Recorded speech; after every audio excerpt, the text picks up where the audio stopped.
Good afternoon, everyone. I'm so glad to be back after a fairly lengthy time of no interviews. And who better to start with than one of my favorite go-to analysts, Alex Krainer. I recommend everybody following his Substack, which I think is called the Trend Compass, Alex, if I remember correctly. Yeah, it's called Alex Krainer's Trend Compass, and very good to be with you again, Vanessa. Yeah, and we've got a lot to cover, as I was just saying before we started recording. In my view, a lot of it very positive, amidst the maelstrom of craziness that is becoming Western policy, politics, politicians, and strategy, which is very hard to discern any reality or logic or rationale to at the moment. I don't know if you agree with that summary. Well, yes, I do generally agree, Vanessa, although I think that in spite of everything seeming so disorienting and mesmerizing, there is a common denominator to it all, and if you pay close attention to the patterns of events, not everything is as surprising as it might appear on the surface. I think that during the pandemic in 2020, in August, I published an article titled COVID-19, the banking cartel is driving the agenda, something to that effect in any case, in which, while everything was going on, you could begin to sense that the narrative was beginning to crack, that it was so chock full of incoherences that it was just a matter of time before the whole thing kind of unraveled. And then, what happens then? The powers that be would need something pretty impressive to distract us away from this. And my prediction was that we're going to find ourselves in a big war. And lo and behold, February 2022, we are in this big war. But I think that on the the encouraging aspect to that war is that it hasn't gone at all the way that the ruling establishment in the West wanted it to be and intended it to be. What they intended was a full frontal assault on Russia, or a clash between Russia and collective West, the unified NATO with the United States, all united against Russia. It didn't happen that way. And so I think that many aspects of what we're living through, as terrible as they are also very encouraging. And the further distractions with with the increasingly aggressively pushed LGBT agenda and climate change agenda, and every conceivable way that they could distract and divide us, are not gaining the traction that I think that they were hoping that it would. Yeah. You recently actually wrote an article sort of aligned with what you've just said, which was entitled, if I remember correctly, "What if you threw a rules-based party and nobody came?" which I thought was a brilliant title. And you pointed out that even US allies are starting to hate rules-based order, which of course is our rules, not your rules, meaning the West's rules, and everybody else has to kowtow to those rules. And you pointed out, I think it was an interview with the former French economy minister, Arnaud Montebourg, and he talks about, basically how they run the system. So they use military tools, but first of all, they use all the listening and intelligence systems built after 9/11. But your article goes on to basically point out that as you say in the title there, nobody wants to be at this party anymore, right? And recently what I've seen is this breakaway, this pivot to the East, which kind of the meeting between China and Russia had a domino effect, I believe, on a lot of the nations that had for decades, if not centuries, had to basically toe the line to Western imperialism. And for me, where we're seeing that really the most, apart from, of course, in Syria, where I am, is in Africa. Can you comment on what is actually happening? How is this US hegemony starting to really unravel? Well, I think it has to do with the rules-based concept, which is, as you said, you have to do as we say or else. And the or else begins with sanctions, but it can go up to military invasion and coup and assassinations of leaders. And I think that with what happened with the war on Russia, when they launched their nuclear sanctions, I think that was that was the critical moment where either it was going to work or everything is going to fail. And had they prevailed, had they actually managed to crush Russia, to destroy Russia, to lead to a destabilization and a revolution and an ousting of Vladimir Putin, then maybe the whole rest of the world would have remained kind of beholden to this, invincible order, and like the threat that this could be done to them. As it didn't work out, what it showed to everybody is that them holding their reserve assets in the Federal Reserve Bank in dollars, and them recycling those assets into buying U.S. treasuries, puts them on the chopping block whenever whenever the imperial oligarchy decides to punish them, to curtail their maneuvering space. They can always block their access to their assets, coerce them to use them in this way and not in that way, and so forth. And so I think that leadership, one by one, starting to having second thoughts about being part of this rules-based order. And then like the fact that they are getting, well, first that they got ousted from Afghanistan. This was an extremely important point in history in August 2020. The fact that they got ousted from Afghanistan, and the fact that they are getting defeated in Ukraine, which by now is becoming so obvious, it's nobody can deny it anymore, I think has taken away the fear of retribution, of military retaliation of some sort. And then the Russian hypersonic weapons really are a game changer in that sense, because the ever since World War II, the primary tool of American projection of force around the world have been the aircraft carrier strike groups. These like flotillas of naval assets with the aircraft carriers that could launch, aerial attacks and, bomb your infrastructure and your government buildings and presidential palaces and so forth. This kept everybody in check. Russian hypersonic missiles, a single one can sink an aircraft carrier easily.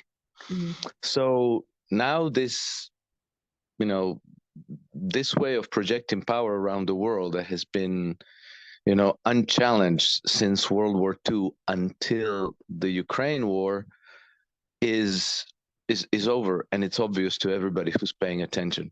And Vanessa, before we move on, I wanted to circle back to France, because you mentioned my article in which I'm citing a former French economy minister who is grumbling about the rules-based order.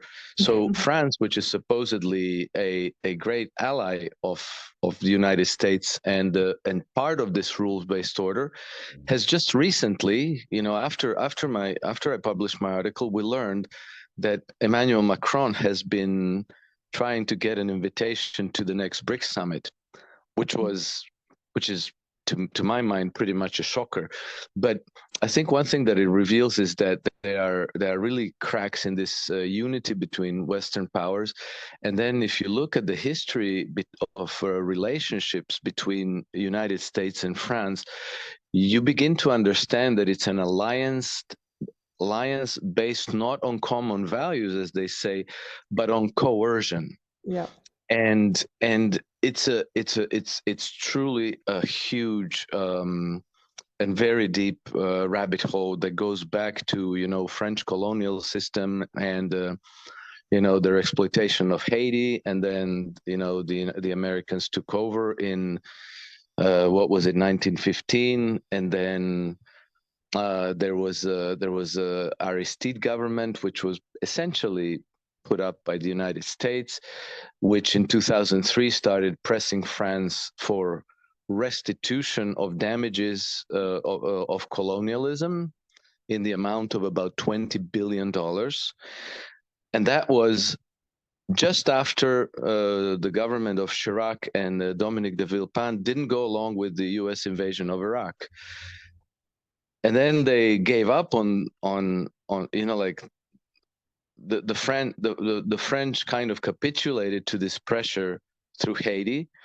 Mm-hmm. And the pressure was, like Jean-Bertrand Aristide demanding restitution in the amount of $20 billion. And then, came Sarkozy and France joined the NATO again. But things, like behind the facade, there's practically a civil war between all these elites in Western ruling establishment. And now that things are not going well, you can see these fights coming out to the surface. And one of the manifestations is that France is looking for a way out. And I think that's a hugely important historical moment. Yeah, definitely. And I think as part of that interview, Arnaud Montebourg actually says also towards the end that we have to learn to be ourselves. And I think, although that appears to be a very sort of insignificant comment, I think it's very significant because actually, the EU in particular has lost its identity in its fiefdom to the US. And I think what we've been seeing with all of the demonstrations and protests in France is the French. And I've always said France and the French people would be the first to kick back against any sort of austerity measures or even the greater power grab that's going on in the West by the oligarchy against the working class, the middle class, against the productive elements of society. And that's what I think we've been seeing since 2019 by the French people, whether it's the yellow vests or whether it's the more recent pension protests. But generally they tend, I attended a few of them in 2019, and actually it's a merger of a huge number of organizations, whether it's anti-nuclear, animals' rights, etc., all coming together against what they perceive as a sort of kidnap or taking hostage of their national identity. And I think, this is something which I hope we're seeing re-emerging globally now, is that people are feeling free from the chains of Western imperialism, and they are starting to feel a pride again in their national identity and their culture, their heritage, which of course the West has been trying to eradicate, just as domestically now it's trying to eradicate working class, it's trying to eradicate national identity. Would you agree with that? Oh yeah, that's very clear. They're not only trying to eradicate national identity; they're practically trying to eradicate family as a Yeah, as a, as a exactly. base unit of at the foundation of society. And I do agree with you that in France there's something peculiar in the like in the robustness of their national identity. France is the one, over the last few centuries when things got really bad, like really deep crises. Italians, Croats, the Poles, the Irish, they very often migrated in very large numbers, went to the New World, right? To the United States, to Canada, Australia, New Zealand, wherever. The French did not. French never emigrated from France in large numbers. They stood their ground and fought back. And this is what we see in France, that they have extremely low tolerance for nonsense, and they're very quick to Yes. to flood into the street and to express their displeasure in even very, very creative ways. Like when they bring their chickens from the fields and they just leave them to roam around the streets of Paris, or they bring tanks full of liquid manure and spray it on government buildings. I mean, like how do you not support them and say like, yeah, you go with the French people? So I think, I think that things are going to get extremely interesting. But I think on the positive side, we've seen that the Macron government, in spite of him being the errand boy for the banking elites, he cannot ignore the social pressures. He cannot just try to repress them. So we see that the government is moving, like they're seeing which way the winds are blowing. They see that the BRICS countries are united. They see that the new trading systems are emerging. They're demanding audience with the Chinese presidents. They're demanding admission to the BRICS as a participant in the next summit. So the tide, I think, has turned, and I think that this summer is going to probably be very decisive in many ways. Yeah, that brings me back to an idea that actually another analyst sort of floated to me in an interview, and I was wondering what you would think about this. I want to talk about BRICS because somebody actually messaged me on or commented on one of my Substack articles if I could further clarify about how BRICS is going to work. How is it going to break down the existing dollar system, etc. But the first thing that I wanted your opinion on is this idea that what we're seeing now is the kind of formation of a commodity block. So we're seeing all of the countries that have resources actually finally forming a united block, which is excluding and isolating the West, which effectively has pirated those resources throughout its imperialist existence. That's what it does, right? It doesn't bring anything to the table. It simply destroys the table and takes everything that's on it. And I think, are we going to eventually see a Russia and China alliance, and whoever joins them, of course, Iran and perhaps India, basically heading up this alliance of countries that have all of world resources in opposition to or alongside, depending on how the West wants to play this, of course, a Western hemisphere that has no or very few resources and is suddenly in a position where it can no longer steal them from these countries because they're protected by the more powerful nations like Russia and China.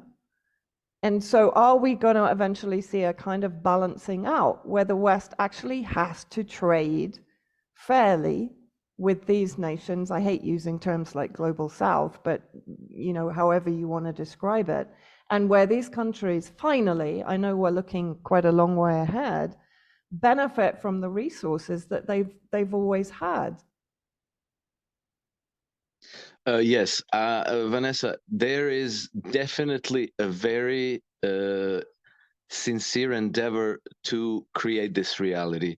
Mm. And it's not very difficult to imagine why, because it is really true that over the last several centuries, the Western colonial powers have pirated, as you rightly said, resources from all the commodity producing nations around the world.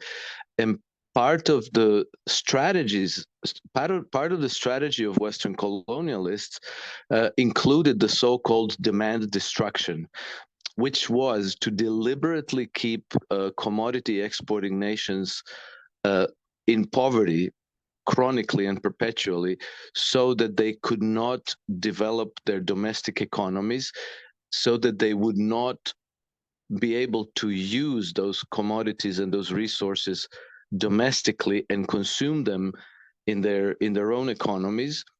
Uh, so they would only be able to sell it to Western corporations. Mm-hmm. So that was part of the strategy.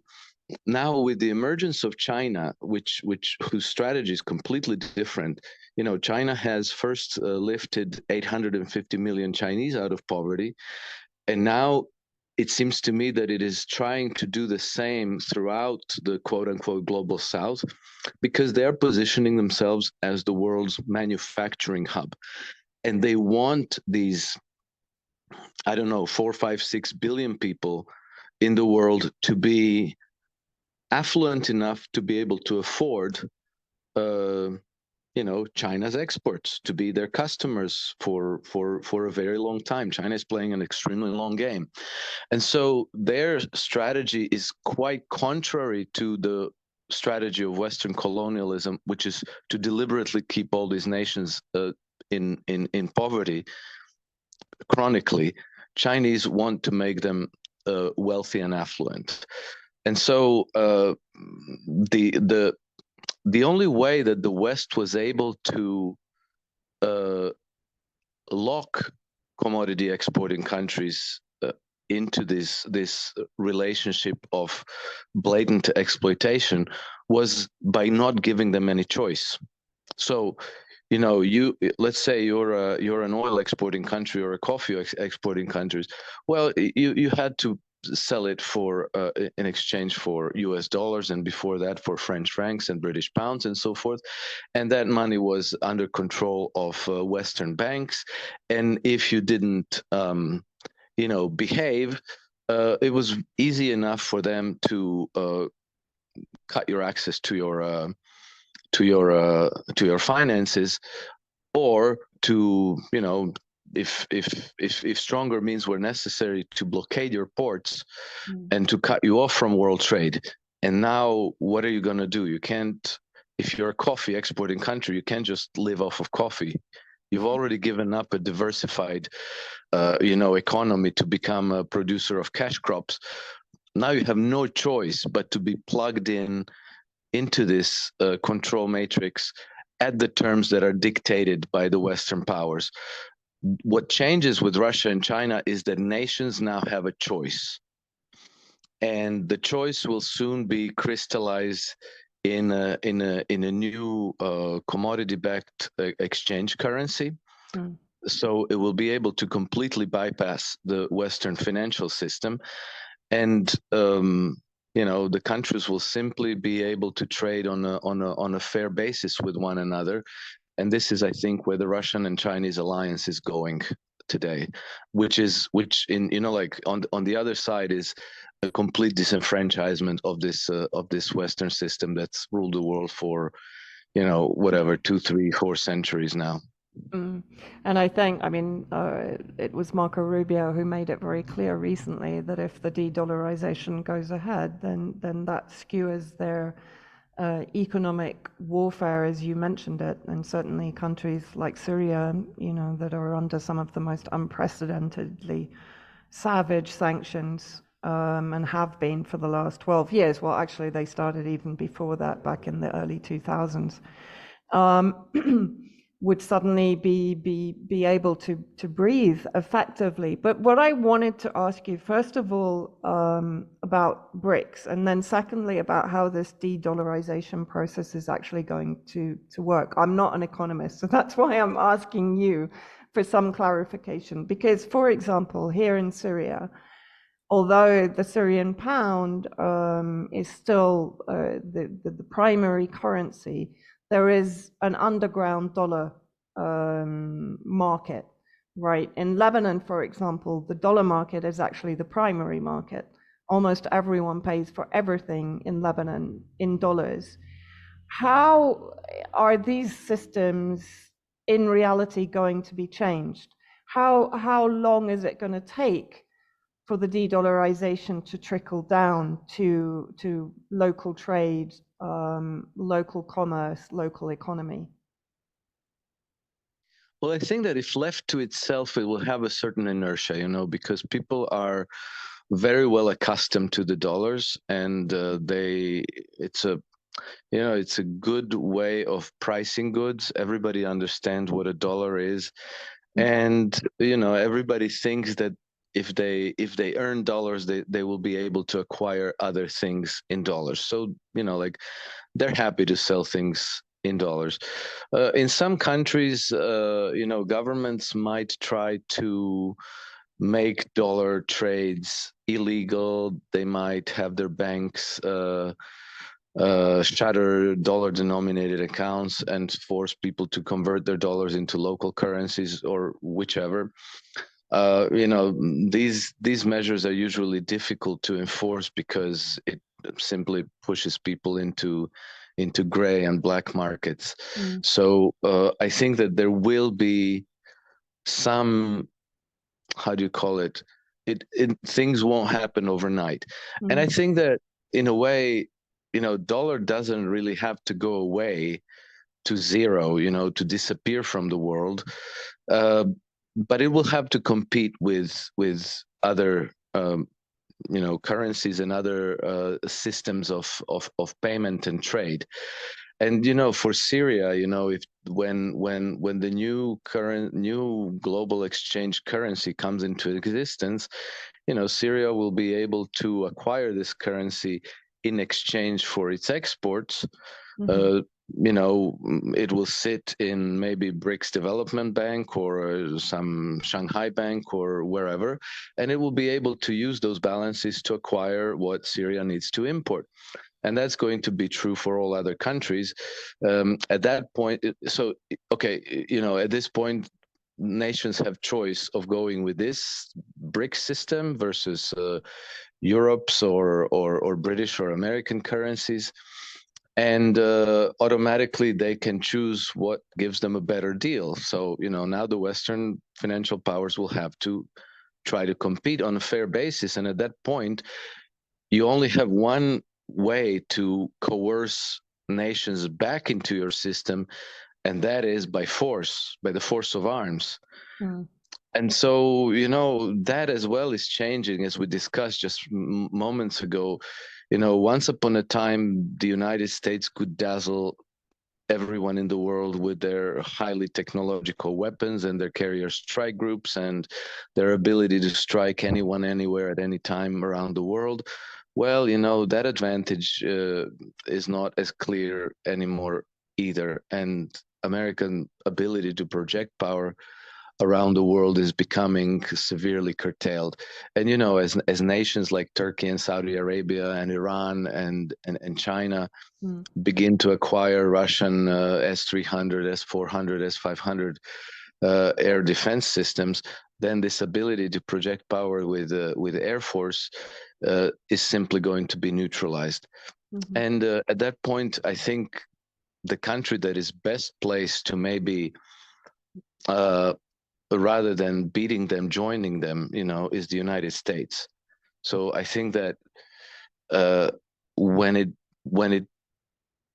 it dawns upon the American leadership, and probably not the current leadership, but the whatever leadership is going to be there in the future, that they can no longer rule the world by force, the United States has tremendous resilient resilience and power to, like relaunch themselves and reinvent themselves as a great economic power, and then they'll be able to trade with the rest of the world on a fair basis, and still be a prosperous nation, and still be, one of the leading nations of the world, but on a multipolar basis rather than a unipolar basis. And I think that's going to be a good day for everyone involved, including the American people, and maybe especially the American people.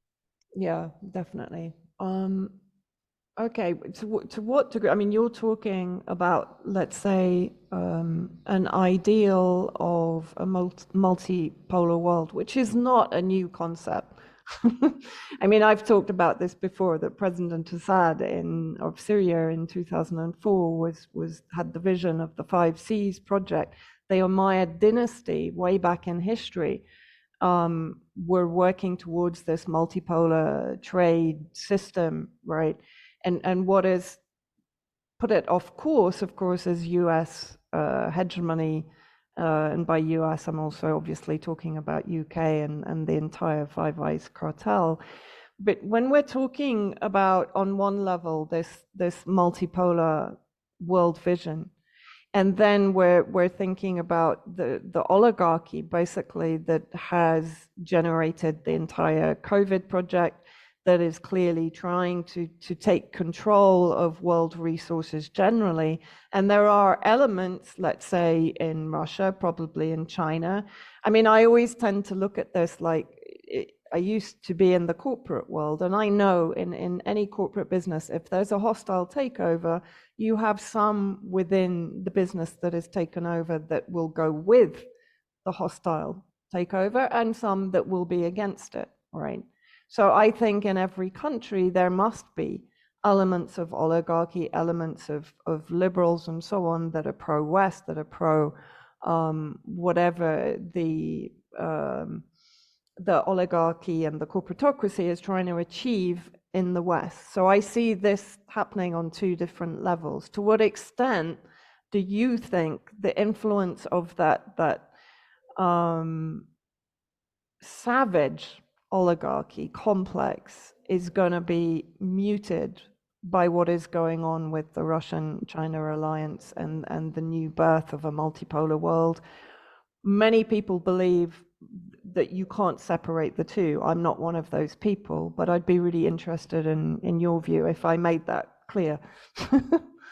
Oh, no, Vanessa, just for clarification, when you say if you separate the two, what two are you referring to specifically? I'm talking about basically this multipolar world vision, which is going to benefit everyone in the nations that are a part of it. So in other words, not only the leading oligarchy, but also the general population, the middle classes, the working classes. It's going to effectively benefit the nation as a whole. How the people who are behind, the oligarchs that are behind, for example, projects like the COVID project that are pushing the resource pirating, wars, and so on, they are still presumably pushing hard, even against government, for this world domination, this world control. So, and what I'm saying is that within each government, even in Russia, even in China, there are probably elements that are also supporting this oligarchical power structure. So I think, for me, what I see is in each country there are competing elements. What I'm asking is, are the elements that are pro, let's say, the multipolar world that will benefit all humanity, are they going to be victorious over those that are obviously trying to derail that and trying to take control of world resources for a very small percentage of the population? So, I will refer to the people opposed to oligarchy as we, because I think that 99.9% of us everywhere in the world, to the extent that they're aware of the conflict, are on the same side. And I think that the problem for the oligarchy is that their support is actually rather weak and rather shallow. So, like if you envision the the order of things in the world as a very large hierarchy, then like the agenda is being crafted at the very, very top of the hierarchy, and then the people who are the top level managers and executors of this agenda are generally ideologues. I'm referring to people like the neocons in the United States, the kind of like hidden secret foreign policy establishment in the UK, people like Justin Trudeau, General Secretary of the NATO, Prime Minister of Italy, and so people like that. They're generally ideologues, and so they go along the agenda because they, they're recruited as people who believe in it. But then, to execute the plan, the farther you go down the hierarchy to the lower rungs, the farther you are from the agenda and the ideology, and the more you depend on people actually being competent and capable and with good quality leadership attributes, right? So the whole thing is rooted in some kind of an ideology, but it depends on quality of leadership and competence for it to be, executed flawlessly. Yeah. And so while it is unchallenged, all this might be chugging along kind of with certain predictability and in good order. And, like everybody who wants to be anybody has to go along with it because there's no other way, there's no alternative. And, like if you want to make it in this society, you just have to go along with what's there, right? You're very easily sidelined if you don't go along. But the minute there's a challenge, then, like the incoherences, the pathology of the whole thing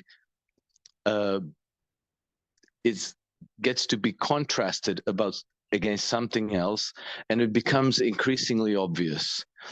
And now, you might still command the loyalty of ideologues at the very top of the heap, but the whole rest of the hierarchy becomes more and more wobbly.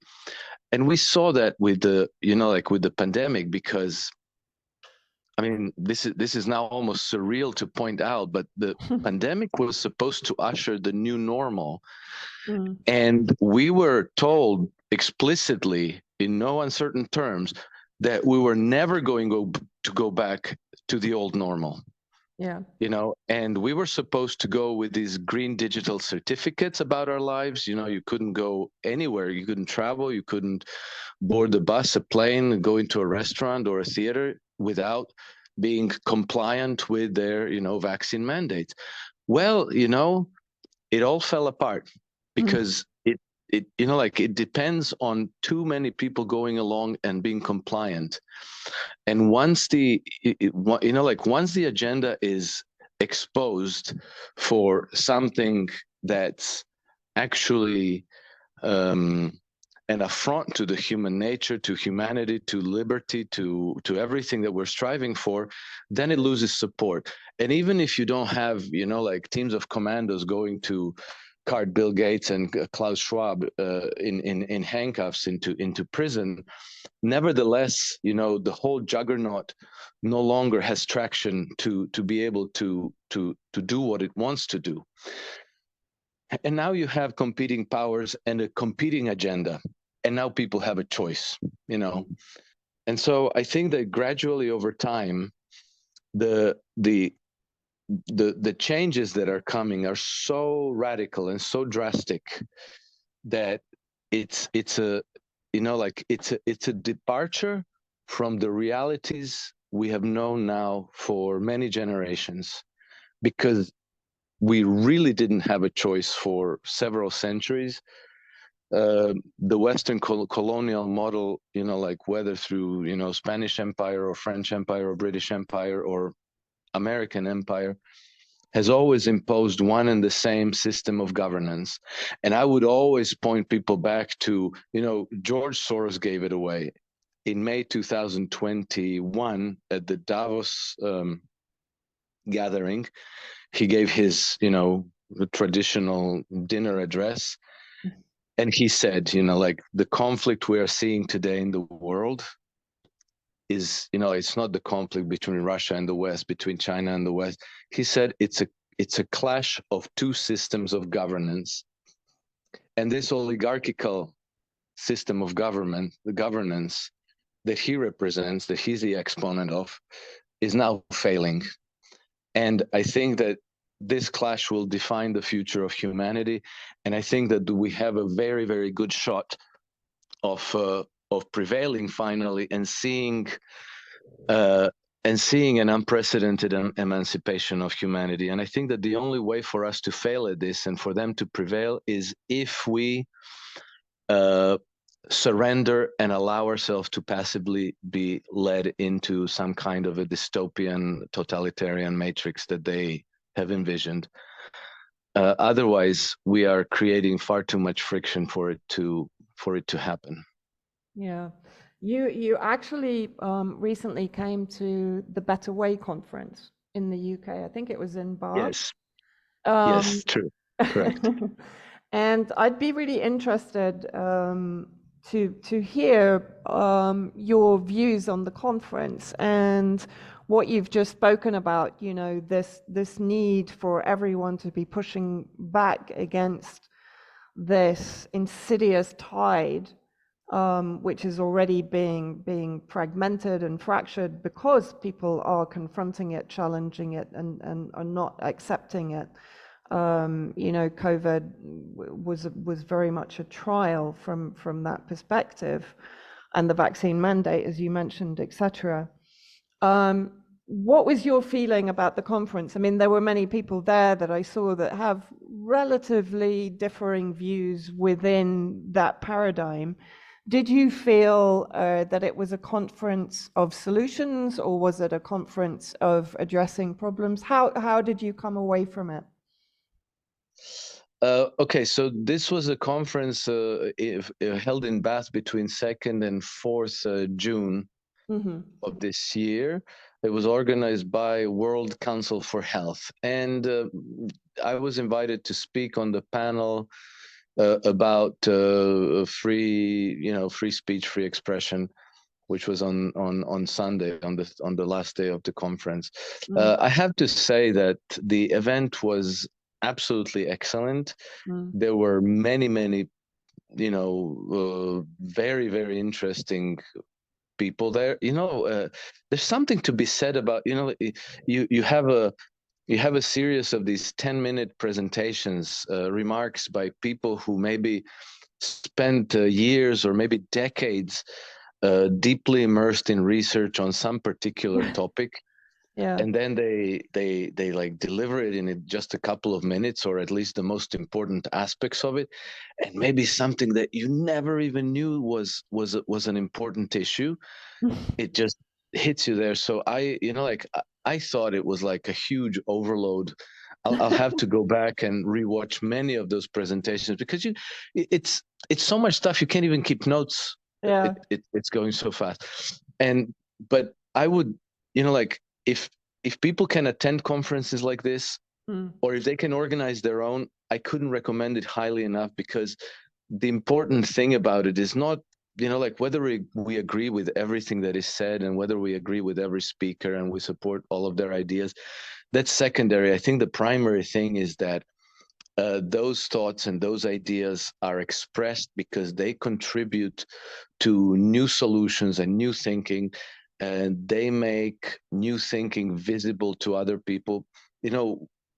Part of the pandemic agenda was to completely try to atomize society, that they can, the social distancing was made to really distance us from one another, so we cannot communicate. So, if you had any thoughts that something was amiss, that something wasn't right, if you don't communicate it with other people, you can easily assume that you're the weird one, and you're the, like that you are the odd man out, and person on the margin.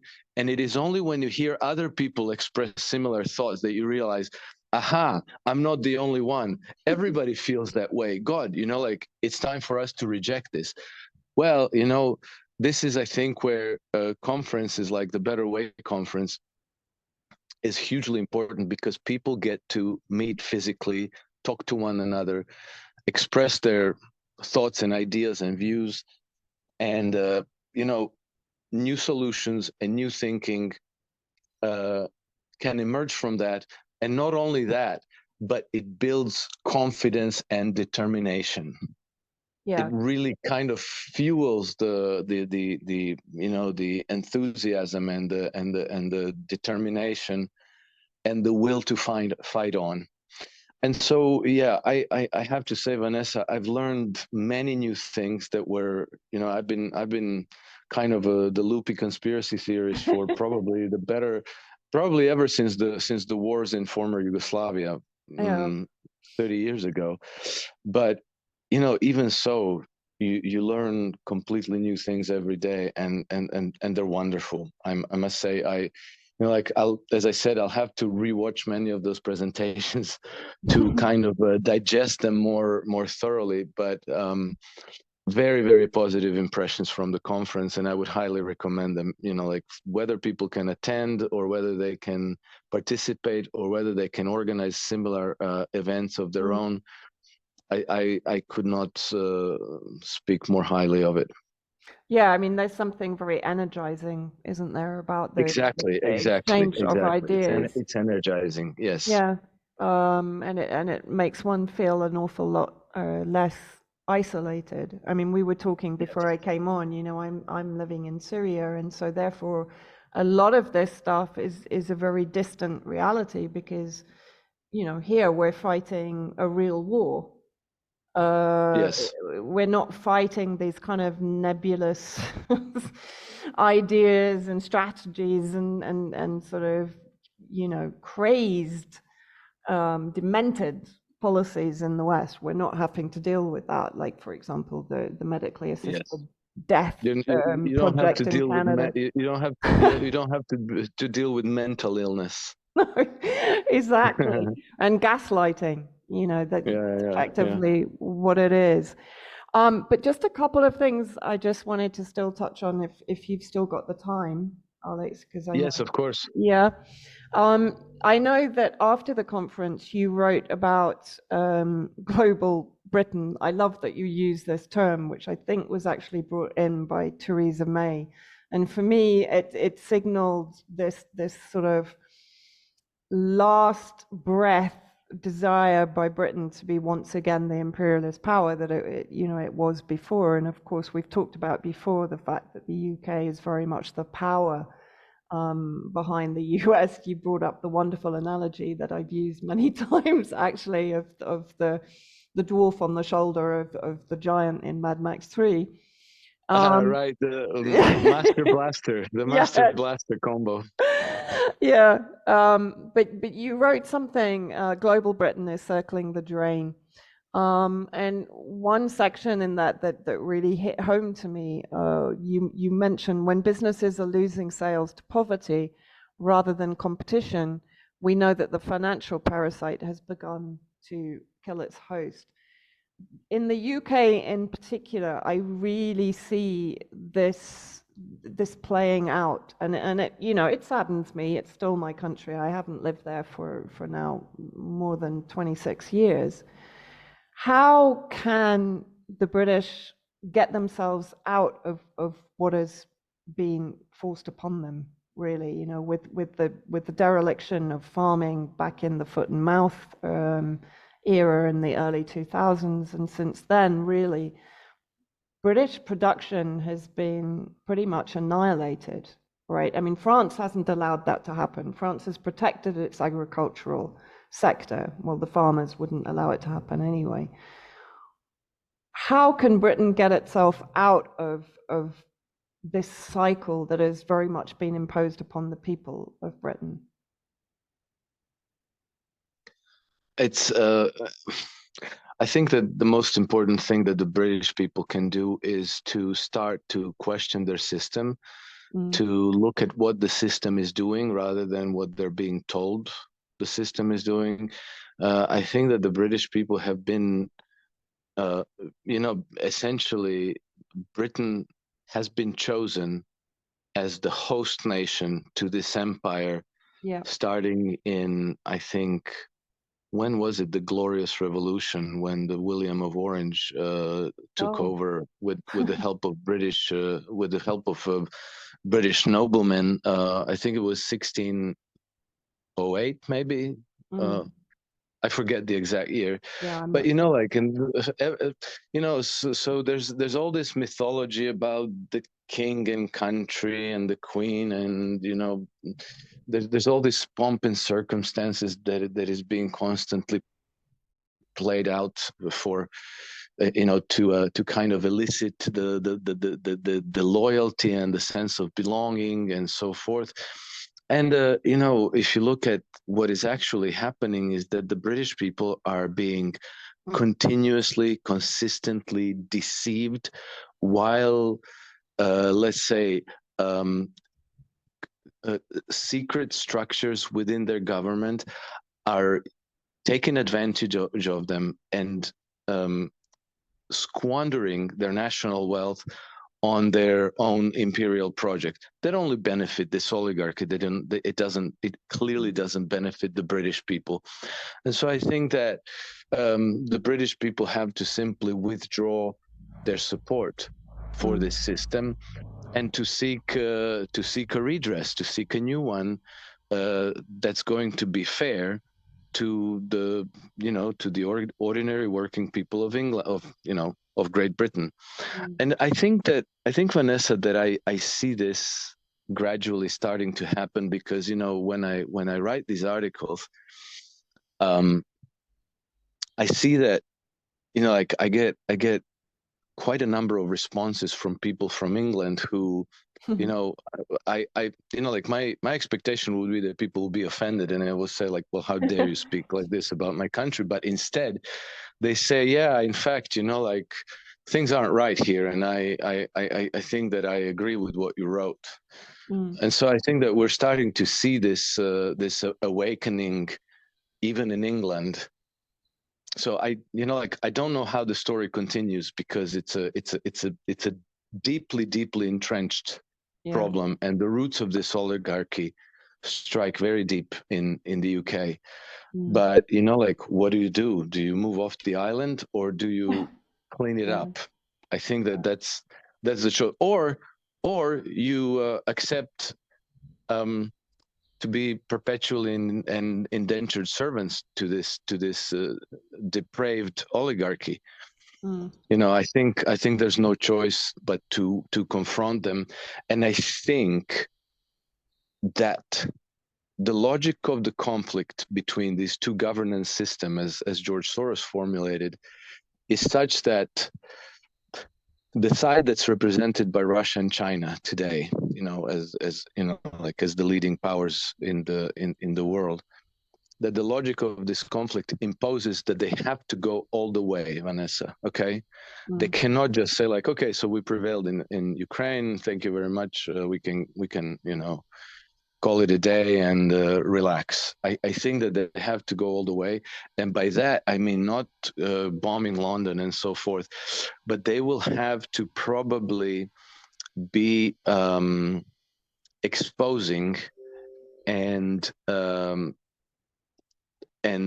prosecuting these oligarchies. Couple of years ago, in 2017, I wrote a book called Grand Deception, and part of the book is about the Magnitsky Act. Yeah. And the Magnitsky Act is this legislature that's been enacted in many Western nations, starting with the United States in 2012, and lobbied through U.S. Congress by a man named Bill Browder, who is probably an MI6 asset. And the main purpose of this Magnitsky Act is to erect barriers between Western legal system, Western jurisdictions, and well, you know, initially Russia, but basically now it's anybody who wants to challenge the rule of the oligarchy in the West through Western jurisdictions, you know, simply to break their ability to obtain visas, to come to open cases, to start the legal discovery process, and so forth. And so this has been one of the defenses of the oligarchic rules. And this defense can easily be overturned, and then you open again the Western jurisdictions to, you know, the cases, to the investigations and the testimonies and the whole discovery process. And then gradually, you know, like you expose this oligarchy, you bring them out in the open, and then you prosecute them to, you know, to the full extent possible. And I would say even to complete expropriation, to, you know, to redress the damages that they've inflicted on much of the humanity. Anyway, you know, like I see that as a possibility, something that will take a long time. But the reason why I'm bringing up this point is because I think that the British people will have allies on sides that, you know, at this moment might not be discernible, but it's, you know, these winds are blowing our way. Yeah, yeah, that's a very interesting idea. The last thing I just wanted to ask you about, because it's very much in the news right now and obviously close to home for you, is exactly what's going on in Kosovo. Obviously, Serbia is again being targeted, not so much for Vucic's policies. I mean, I would consider him very much a Tony Blair US man, slightly between a rock and a hard place, because he's also beholden to the corrupt mafia class in Serbia itself, while on the other hand being under the control very much of Tony Blair in the US. But Kosovo has recently been back in the news with what appears to be, to some degree, orchestrated clashes between the Serbs in the north and the various security forces that were established, obviously, again, after the NATO bombing of 99. What is happening there? And certainly from speaking to my Serbian dissident friends and so on, the chances of Serbia ever being swung away from Russia and from the new multipolar order is very unlikely. But how important is Serbia and Kosovo to the West at this stage in their war against Russia and Ukraine? And are they connected? I think that the connection is a bit remote. I think that the you know, Serbia and Kosovo has been merely one of the potential crisis flashpoints on the continent, of which, you know, like it's been the imperial policy to create these flashpoints to be used at will. Pretty much all over the Eurasian continent, you know, like Kashmir, like you know, Ukraine, Russia, and China, Taiwan, and India, Pakistan, and Saudi Arabia, Yemen, Saudi Arabia, Iran. You know, like all of these flashpoints that, you know, Armenia, Azerbaijan, yeah, where you know, with the help of intelligence services and secret diplomacy, you can always try to trigger some kind of a conflict to destabilize the region. And I think that the fact that they activated this Serbia-Kosovo flashpoint is only an indication that things are not going well at all, and that their, you know, like that their agenda is imploding on them. Right. I think that yes, maybe you can destabilize Serbia. Yes, maybe you can topple Vucic and bring somebody more to your liking to power. Yes, maybe they will be more favorable to you than to to Russia, but what it's not going to be decisive. They installed a pro-Western government in Greece, and they're very pro-Western, and it's not really helping them very much. It's not their. I think that many of their attempts to create chaos, between Armenia and Azerbaijan, and between, in Syria as well with Turkey, and between Turkey and Greece, and they're simply not working as well as they hoped. They toppled Imran Khan in Pakistan. Well, the new government is not very. The new government is also not sanctioning Russia and are trying to have friendly relations with Russia. So, I think that the tide has turned. I think that the currents are going away from the Western powers. And I think that all of these attempts to create chaos and mayhem everywhere around are merely signs of their own desperation, rather than, strategies that might conceivably be successful. So generally speaking, you're optimistic. Yes, generally speaking, I am optimistic. And yeah. I think that I wouldn't want to underestimate either their determination, nor their ruthlessness, nor the fact that they are, as a wounded animal, they're extremely dangerous. So, they're not to be underestimated. But I think that they are swimming against the current. I think that the tides of history have turned against them, and I think that, as I wrote, that the global Britain is circling the drain. I think that the oligarchy that's ruling Britain and the United States and much of the West is also circling the drain. Alex, thank you so much again. You bring so much clarity and understanding to any discussion. You certainly help me every time I talk to you to have things clearer in my mind. Really appreciate it and appreciate your time. Can you just tell people, I mentioned it at the beginning, but just let people know again where they can catch up with your work and support it? Yes, so I'm easy to find on Twitter. My handle is @NakedHedgie, and my Substack is called Alex Krainer Strength Compass. And Vanessa, thank you so much for having me. It's always a pleasure to speak with you. Thank you very much for your own brave work, which I follow, and for being there in Syria and reporting.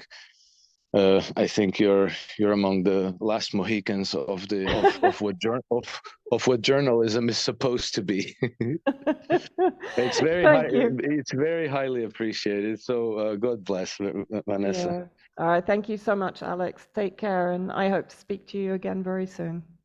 Inshallah. Thank you, Vanessa. Bye. Take care. Bye-bye.